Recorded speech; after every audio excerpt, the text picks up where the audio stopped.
Welcome to divine news. నేను నీలిమా. ఇక details చూస్తే శ్రీవారి క్షేత్రంలో భక్తుల రద్దీ. ద్వారకా తిరుమల శ్రీనివాస గోవింద వెంకటరమణ గోవింద అంటూ స్వామివారి ఆలయానికి వచ్చిన పలువురు యాత్రికులు భక్తి విశ్వాసాలతో తమ మొక్కుబడులు తీర్చుకున్నారు. స్వామివారికి ప్రీతికరమైన రోజు శనివారం కావడంతో ఆలయానికి దాదాపు 8 నుంచి 10,000 మంది పైబడి యాత్రికులు వచ్చి స్వామి అమ్మవార్లను దర్శించుకున్నారు. శ్రీవారి దర్శనానికి గంట సమయం పట్టింది. శ్రీవారి వైకుంఠ క్యూ కాంప్లెక్స్ లో 5 కంపార్ట్మెంట్లు భక్తులతో నిండిపోయాయి. ఆలయానికి వచ్చిన పలువురు యాత్రికులు ముందుగా కేశఖండనశాలలో మొక్కుబడులు తీర్చుకున్నారు. దర్శనానంతరం వారంతా స్వామివారి ఉచిత అన్న ప్రసాదాన్ని స్వీకరించారు. అలాగే స్వామివారి నిత్య కళ్యాణంలో 100 జంటలు పాల్గొన్నారు. భక్తుల గోవింద నామస్మరణలతో ఆలయ పరిసరాలు ఆధ్యాత్మిక శోభను సంతరించుకున్నాయి.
కూర్చున్నా దీంది కదా కొద్దిగా దుకాణంలో ఉంటుంది.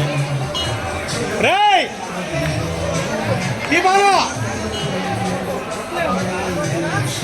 అరే పానా అరే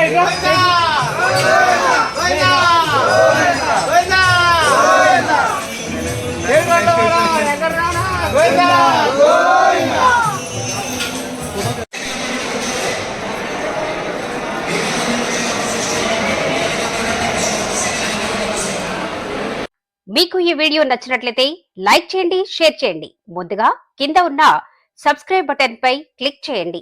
ఎల్లప్పుడూ అప్డేట్ సమాచారాన్ని పొందండి.